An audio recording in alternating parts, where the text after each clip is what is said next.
Hello दोस्तों, स्वागत है आप सभी का एक और न्यू वीडियो में। दोस्तों, आज की इस वीडियो में हम आप लोगों को प्रश्नावली 8.2 के बारे में बताएंगे, क्योंकि अभी वैसे भी पीछे एक टॉपिक छूटा उसमें हम लोगों को गुणोत्तर माध्य तथा समांतर माध्य में रिलेशन पढ़ना है। तो उस टॉपिक को जो है आज हम छोड़ दिए हैं और उसके बाद हमने आगे बढ़ गया प्रश्नावली 8.2 को पहले हम बता दें, उसके बाद जो है कुछ प्रश्नों को बताने के बाद उस चीज़ को मैं बताऊँगा। चूँकि आज मेरा वीडियो बनाने का तो मन नहीं था, लेकिन बना रहे हैं तो इसलिए मैंने सोचा आज थोड़ा आसान ही लेते हैं।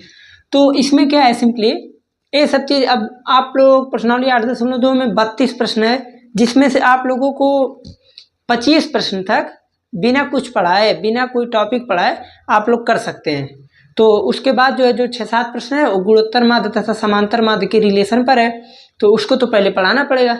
तो मैंने सोचा 1-2 लेक्चर पढ़ाते हैं, उसके बाद जो उसके आगे पहले टॉपिक को पढ़ा देंगे, उसके बाद फिर क्वेश्चन को। तो पहले तो हमें जानते हैं, इसमें कह रहा है पहला प्रश्न है कि जीपी 5/2, 5/4, 5/8 का 20वां पद तथा n वां पद होगा। तो देखिए, अगर 20वां पद निकालना है फिर n वां पद भी निकालना है, तो उससे बेहतर पहले हम n वां ही निकाल लें। n वां निकाल लेंगे, n की जगह 20 पुट कर देंगे। तो चलिए देखिए, पहले हम लिख देंगे a की वैल्यू कितना दिया है 5/2। r की वैल्यू अगर देखें तो 5/4/5/2, यहाँ से आ जाएगा 5/4 इंटू 2/5, यहाँ से कट पीट के बचेगा 1/2। तो अब आप लोग देख रहे होंगे कि 1/2 यानी 1 से छोटा है, 0.5 आ गया ना। और जब 1 से छोटा है, अच्छा सॉरी, n वां पद निकालना है तो r की वैल्यू कुछ भी रहे वही लगेगा फार्मूला। तो हो जाएगा an इक्वल टू ARn-1, इतना तो होता ही है फार्मूला। अब an हमको n-वां निकालना है, तो a का मान 5/2, r का मान 1/2 पे पावर n-1, इतना हो गया। ठीक है, कोई बात नहीं है, और आगे बढ़ते हैं। 5/2 इंटू 2 पे पावर n-1। अब ये मत पूछिएगा कैसे हुआ है, 1 पे पावर कुछ लिख दे, वैल्यू एक ही रहेगा। और यहाँ से आ जाएगा 5/2 पे पावर n। यहाँ क्या हुआ, a पे पावर m इंटू a पे पावर n का फार्मूला लगेगा, तो m प्लस n ऐड हो जाएगा। तो एक जब ऐड करेंगे इसमें तो एक कैंसिल, सिंपली n बचेगा। तो अब जब इतना आ गया, a कौन सा निकला है, a n टर्म। अब हमको चूंकि a20 निकालना है, तो लिख देंगे a20 इक्वल टू 5/2 पे पावर 20। अब भैया 2 पे पावर 20 का मान तो बहुत बड़ा होता होगा, 2 पे पावर 20 का मान अब हमको खुद निकालना पड़ेगा। ऐसा है, अब मोबाइल से मल्टीप्लाई करें 2 पे पावर 20 का मान, छोड़िए रहने दीजिए। आप लोग जो है 2 पे पावर 20 ही छोड़ दीजिएगा, सही रहेगा। एग्जामिनर समझ जाएगा कि इतना बड़ा वैल्यू निकालना थोड़ा मुश्किल है, इसलिए बच्चे ने ऐसे छोड़ दिया है। आप लोग इसे ऐसे छोड़ सकते हैं, ठीक है ना। तो पहला प्रश्न देखिए, एकदम महा इजी प्रश्न था। अब देखिए, मैंने शुरू में ही बताया था कि कुछ प्रश्नों को मैं होमवर्क देते हुए चलूंगा, तो आप लोग घबराइएगा मत, ठीक है। तो पहला प्रश्न आप लोगों का हो गया सॉल्व। अब यहाँ पर हम आते हैं, देखते हैं अगला प्रश्न। तो अब देखिए, अगला प्रश्न कह रहा है, दूसरा प्रश्न कह रहा है कि उस गुणोत्तर श्रेणी का 12वां पद ज्ञात कीजिए। ध्यान दीजिएगा, प्रश्न मैं ड्रॉप कर सकता हूँ, छोड़ सकता हूँ। उस गुणोत्तर श्रेणी का 12वां पद ज्ञात कीजिए जिसका 8वां पद 192 तथा सार्व अनुपात 2 है। तो आप लोग ये प्रश्न सॉल्व कर सकते हैं। दूसरा प्रश्न कह रहा है उस गुणोत्तर श्रेणी का 12वां पद ज्ञात कीजिए। तो A12 आप लोगों को फाइंड करना है, A12 आप लोगों को निकालना है। 8वां पद दिया है, A8 की वैल्यू दिया है 192, R की वैल्यू दिया है 2, तो आप लोग इसे A12 निकाल सकते हैं। तो इसलिए मैं इस प्रश्न को छोड़ रहा हूँ। तो दूसरा प्रश्न छोड़ दिया। तीसरा प्रश्न लग रहा है कि बताना पड़ेगा, क्योंकि आप लोगों को अंक में रहता तो मैं छोड़ देता, लेकिन अब अंक में नहीं दिया है, क्योंकि PQS में दिया है। तो अभी आप लोग फालतू टेंशन पा लेंगे, तो इससे बेहतर है कि मैं इस प्रश्न को बता ही दूँ। तो चलिए, आप लोग तब तक इस प्रश्न को सॉल्व ही कर लीजिए। जब तक मैं क्वेश्चन लिख रहा हूँ, मिटा रहा हूँ, तब तक आप लोग क्या कीजिए, इस प्रश्न को सॉल्व कर लीजिए, ताकि आप लोगों का हो जाए छुट्टी। तो अब यहाँ पर मैं लिखता हूँ तीसरे प्रश्न को। तो देखिए, तीसरा प्रश्न कह रहा है कि किसी जीपी का, तीसरा प्रश्न है कि किसी जीपी का, जीपी यानी गुणोत्तर श्रेणी, किसी जीपी का 5वां, 8वां तथा 11वां, 5वां, 8वां तथा 11वां पद। 11वां पद कितना है?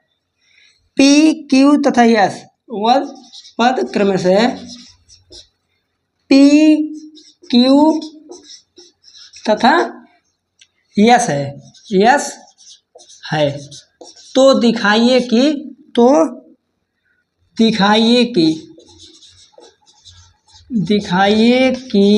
सॉरी कि इधर से रहता है मंत्र। दिखाइए कि Q square equal to P S. हमें लगता है कि आप लोग दूसरा प्रश्न अब सॉल्व कर चुके होंगे, तो अब हम चलते हैं तीसरे प्रश्न पे। तो देखिए तीसरा प्रश्न तो महा इजी प्रश्न है, बस आप लोगों को थोड़ा सा ध्यान देना है। क्या ध्यान देना है? देखिए मैंने बोला कि किसी जीपी का 5वां पद, 8वां पद, 11वां पद क्रमशः दे दिया गया है पी क्यू एस, तो ये प्रूव करना है। इतना इजी प्रश्न। चलिए निकालिए, हल कीजिए। हल या सॉल्व। A5 की वैल्यू ARn-1, सॉरी n की वैल्यू 5 होगा क्योंकि 5वां पद का है। तो अब हमको वैल्यू रखना है। A5 की वैल्यू कितना दिया है? P, तो लिख देंगे P equal to AR4, equation first. Okay, आइए दूसरे कंडीशन पे। कह रहा कि 8। देखिए एक चीज़ मैं और बता दे रहा हूँ, आप लोग यहाँ एक चीज़ लिख सकते हैं कि A5 इक्वल टू P, कहाँ गया P, A8 इक्वल टू, जैसे ऐसे लिख सकते हैं A8 equal to Q, A11 equal to yes. आप लोग इस चीज़ को लिख सकते हैं। लिखने के बाद आप लोग एक लाइन फिर से सॉल्व कीजिए। तो आप लोगों को करना है, आप लोग को जैसे बढ़िया लगे वैसे कर सकते हैं, बट आप लोग एक लाइन लिख देंगे तो और ही बेहतर है। A8 की वैल्यू क्यों दिया है? तो कोई नहीं, पहले हम A8 की वैल्यू लिखते हैं। तो आप लोगों को पता होगा n-1 होता है, तो इसलिए हो जाएगा AR/7 इक्वल टू Q, यहाँ से हो जाएगा AR/10 इक्वल टू यस। अब इसको हमको प्रूव करने के लिए क्या करना पड़ेगा? LHS RHS अलग अलग कर दीजिए।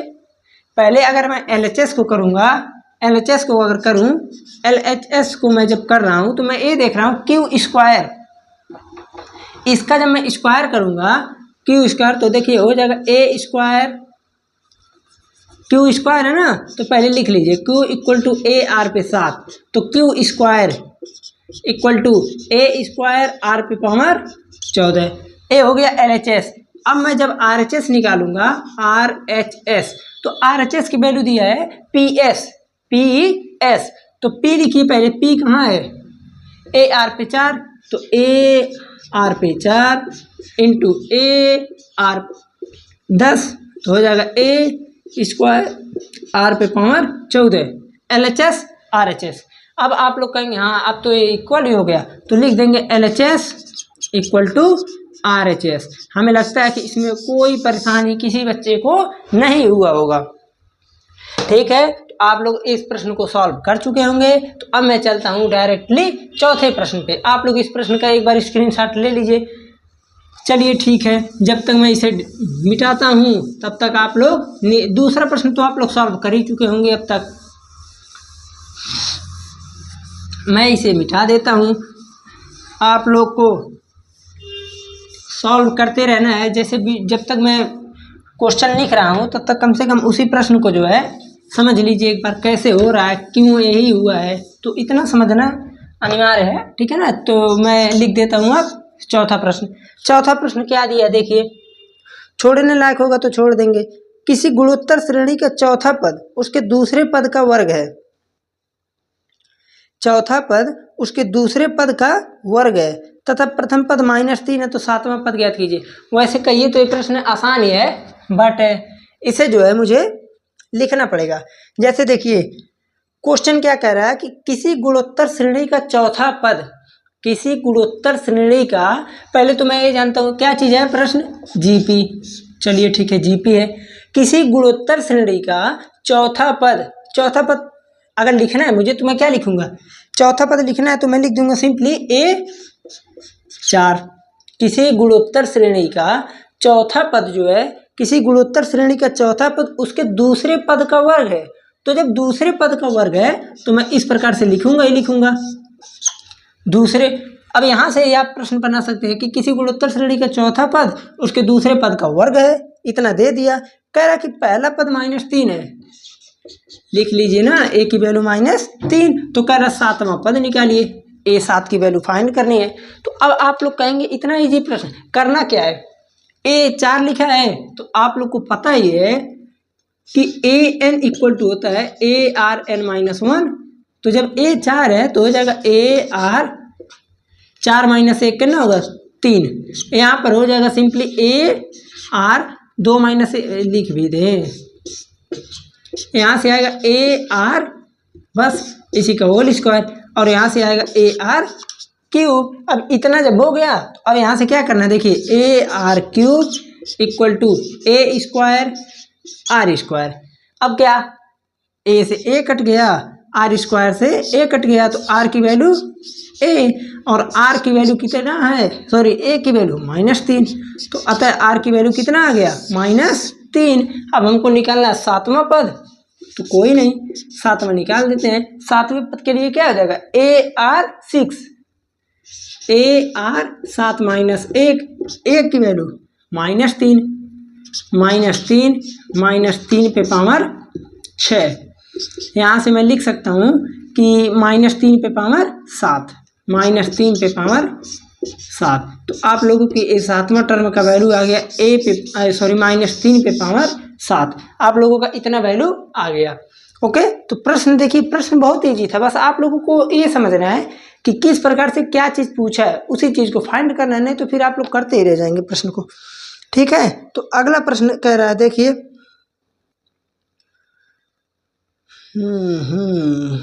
ये बात है। अब ये तो प्रश्न लिखना ही पड़ेगा भाई साहब।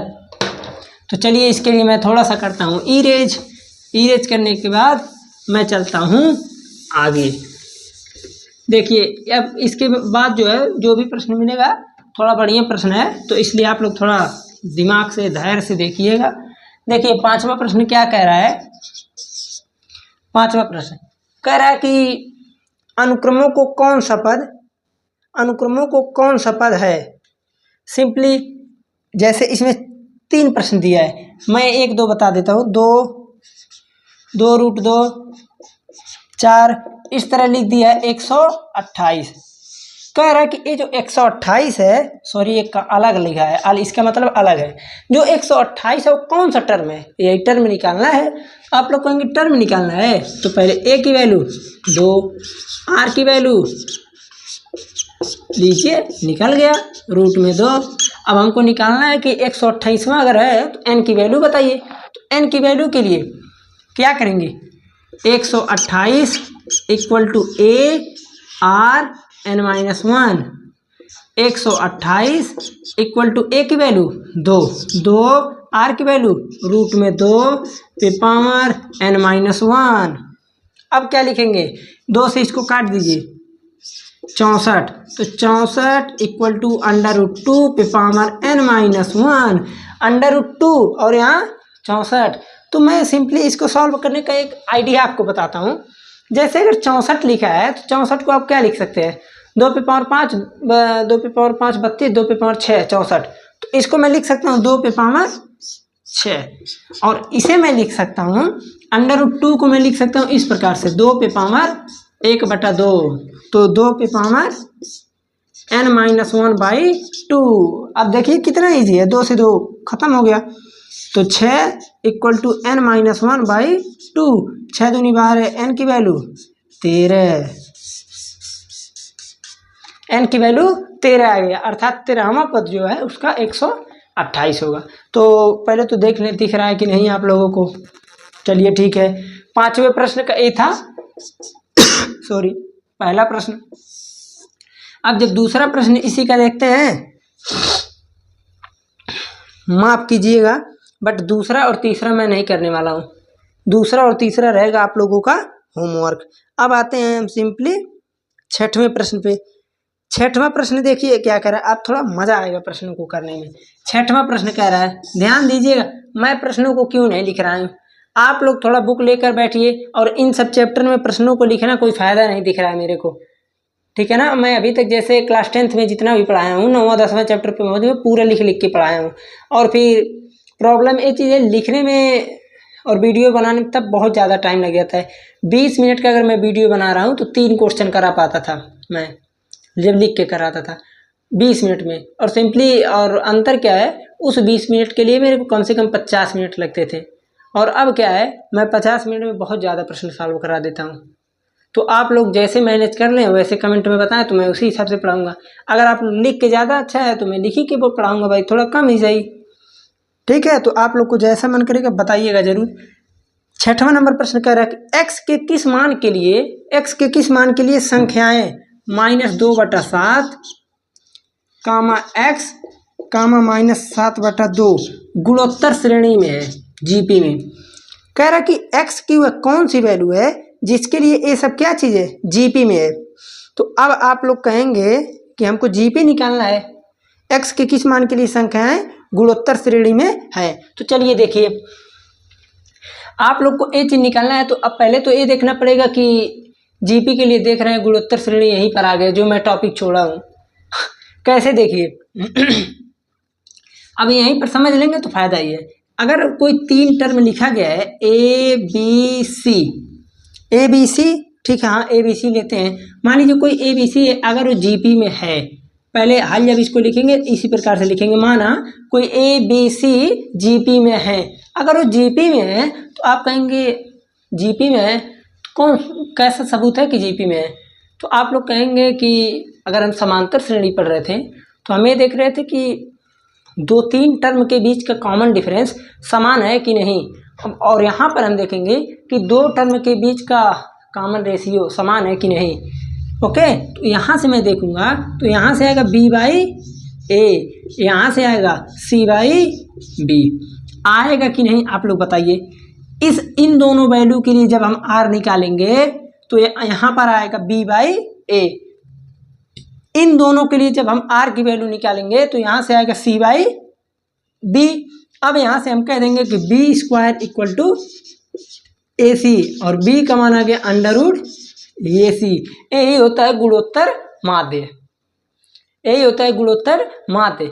जैसे समांतर माध्य में पढ़ते हैं वैसे गुणोत्तर माध्य हो गया कि अगर 3 टर्म लिखा है कोई जीपी में है तो उन 3 टर्मों के लिए बीच का जो मान होगा, बीच का जो टर्म होगा वो दोनों के गुणनफल के वर्गमूल के बराबर होता है। यही होता है गुणोत्तर श्रेणी का माध्य, गुणोत्तर माध्य। ओके, तो अब b की वैल्यू हमको निकाल, जैसे b यहाँ पर x है तो x = √a की वैल्यू -2/7, c की वैल्यू -7/2, कट पीट के कितना बचा 1, x की वैल्यू 1 आया, x की वैल्यू आ जाएगा +-1, +-1 आ गया। तो अब आप लोग यहाँ पर +1 भी रख सकते हैं, -1 भी रख सकते हैं। तो अर्थात x का 2 मान मिला, -1 और +1। ओके, तो आप लोगों का प्रश्न यही था, आप लोग यहाँ गुणोत्तर माध्य भी समझ लिए हैं। तो अब हम चलते हैं अगले प्रश्न पे। अगला प्रश्न, चलिए इसको थोड़ा सा मैं इरेज कर दूं ताकि अगले प्रश्न पे चलने में बढ़िया रहेगा। 6 प्रश्न हो गया, देखिए कितना जल्दी हो गया, इसीलिए मैं प्रश्न लिखना थोड़ा अच्छा नहीं समझता हूँ। वैसे भाई आप लोग जो कहेंगे कमेंट में बताइएगा जरूर, भूलिएगा मत सब लोग। 6 नंबर प्रश्न आप लोग देखते रहिए। अब हम चलते हैं 7वें नंबर प्रश्न पे। 7वां नंबर प्रश्न देखिए क्या बोल रहा है। 7वां नंबर प्रश्न कह रहा है कि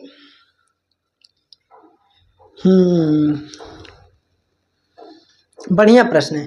कह रहा है कि प्रश्न नंबर 7 से लेकर 10 तक गुणोत्तर श्रेणी का योगफल निर्दिष्ट पदों तक ज्ञात कीजिए। निर्दिष्ट पदों तक मतलब होता है कि जो उसमें निर्देश किया गया है। जैसे इसमें पहला प्रश्न दिया है, एकदम पहला प्रश्न, सॉरी 7वें का नहीं इस प्रकार है। जैसे 7वां प्रश्न दिया है, 7वां दिया है प्रश्न, कह रहा है कि जीपी 0.15 0.0015 और कह रहा है कि आप इसका निकालिए 20 पदों तक, 20 पदों तक। अगर मुझे इसका 20 पदों तक योगफल निकालना है तो मैं क्या करूँगा, आप लोग खुद सोच के बताइए। आप लोग कहेंगे 20 पदों तक निकालना है तो हम कैसे निकालेंगे, कोई नहीं, फार्मूला लगाइए। ए की वैल्यू 0.15, आर की वैल्यू 0.015 अपान 0.15, यहाँ से आ जाएगा 15 गुणे 10 पे पावर -3 अपान 15 गुणे 10 पे पावर -2। तो यहाँ से आएगा 1/10 यानी 0.1। ये चीज़ कहाँ से आया इसको समझिएगा भाई साहब लोग, नहीं तो गलत हो जाएगा, ठीक है ना। तो जैसे मैं इसको लिख सकता हूँ सिंपली 0.015 को मैं देख रहा हूँ कि 0.3 है, जैसे डेसिमल जो लगा 3 स्थान पर तो 10 पे पावर -3 और नीचे 2 है तो 10 पे पावर -2। इतना करने के बाद आर की वैल्यू आ गया। अब निकालेंगे हम S20 इक्वल टू ए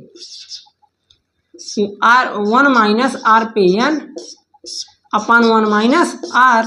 ए की वैल्यू कितना है 0.15, 1 माइनस आर पे पावर एन 0.1 पे पावर 20 अपान 1 माइनस 0.1, इतना आ गया। तो 0.15 1 माइनस 0.1 पे पावर 20 का मान कितना होगा, आप लोग खुद सोच के बताइए। 0.1 पे पावर 20 का मान, तो आप लोग कहेंगे 20 पे मान बहुत छोटा हो जाएगा ना, बहुत छोटा। अरे भाई अभी हम कहें 2 पे पावर 20 का मान बताओ, बहुत बड़ा। 0.2 पे पावर 20 का मान है, बहुत छोटा हो जाएगा। तो छोटा हो गया तो निकलेगा थोड़ी ना, कैसे निकालेंगे आप लोग। तो सिंपली आप लोग क्या कीजिए, 1 माइनस हो गया 0.1 पे पावर 20 अपान 1 में से 0.1 घटाएंगे तो 0.9 आ गया। अब इस चीज़ को जब मैं हटाऊंगा तो यहाँ से आ जाएगा 15/9, यानी मैं यहाँ से लिख सकता हूँ, यहाँ से क्या लिखूंगा देखिए, इसको जब मैं इसको हटाऊंगा तो जब दशमलव को हटाऊंगा यहाँ 2 यहाँ 1 है तो यानी 0 बढ़ जाएगा। तो 15/90 और 1 माइनस 0.1 पे पावर 20, तो 15/90 को 1/6, तो इसका आंसर आ गया 1 माइनस 0.1 पे पावर 20 अपान 6। आया समझ में। आप लोगों को सिंपली एकदम प्रश्न आप बता दिए, अब कोई प्रॉब्लम इसमें नहीं होनी चाहिए। इस प्रकार से आप लोग 7वां 8वां जो भी दिया है आप लोग इसे कर सकते हैं। तो चलिए इतना तो हो गया, अब मैं चलता हूँ थोड़ा सा आगे चलने का मतलब है कुछ होमवर्क दिया जाए। 8 प्रश्न आप लोग कर सकते हैं, n पदों तक निकालना है। 9 नंबर प्रश्न आप लोग कर सकते हैं, तो 9 नंबर प्रश्न को मैं करता हूँ, छोड़ देता हूँ। 10 नंबर प्रश्न को x³ एकदम ईजी है, कर सकते हैं।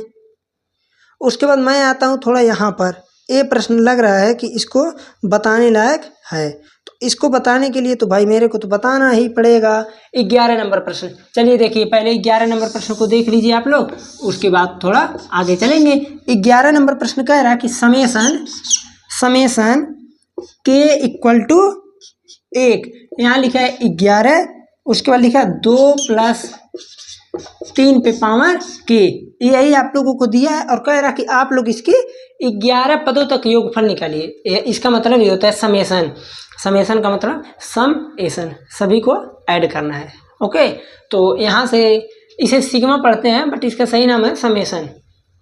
समापाल जितना भी है सम कर लीजिए वही सिग्मा, तो बस इतना हमको करना है। तो अगर मान लीजिए इसमें मैं वैल्यू को रखूँगे का, तो आप लोग कहेंगे रखेंगे तो कैसे रखाएगा, तो मैं बताता हूँ ना कैसे। देखिए पहला हो जाएगा 2 + 3, दूसरा हो जाएगा समेसन है ना, हाँ, दूसरा क्या हो जाएगा 2 + 3 पे पावर 2, 2 + 3 पे पावर 3 डॉट 11 टर्म तक हम इसको क्या करेंगे, 11 पदों तक इसको मैं लिखूंगा। जब इतना हो जाएगा तो मैं कहूँगा अच्छा इतना तो मेरे को पता है, थोड़ा और आगे कैसे होगा। अब इसको मैं कब तक जोड़ूंगा, कब तक वर्ग करूंगा, तो इसको सिंपली करने के लिए क्या करेंगे, 2 हर जगह से अलग करेंगे, तो आएगा 2 × 11 आएगा कि नहीं। पहला में से निकालें 2, दूसरे में से निकालें 2, तीसरे में से निकालें 2, चौथे में से निकालें 2। जब इतना आ गया तो इसका मतलब 11 बार निकालेंगे प्लस अब इसको क्या लिखूंगा, 3 प्लस 3 पे पावर 2 प्लस 3 पे पावर 3 प्लस 3 पे पावर 4, इस तरह मैं लिखूंगा कहाँ तक, 3 पे पावर 11 तक। अब इसको करने के लिए आप लोग क्या करेंगे खुद बताइए। इसको छोड़िए, ये तो 22 हो गया, हाँ ठीक है। इसको बताइए, आप लोग कहेंगे इसको मैं देख रहा हूँ कि ये जीपी बन रहा है, ए की वैल्यू 3, आर की वैल्यू 3, तो अब तो आगे कर ही लेंगे। तो इसका क्या हो जाएगा, ए आर पे पावर एन लगाएंगे -1, वही फार्मूला लगेगा। क्यों, क्योंकि यहाँ पर आर की वैल्यू 1 से ज़्यादा है, तो आर पे पावर 10, जैसे यहाँ पर हो जाएगा, फार्मूला कहीं लिख दें नहीं तो आप लोग वहीं में घाट बताएंगे।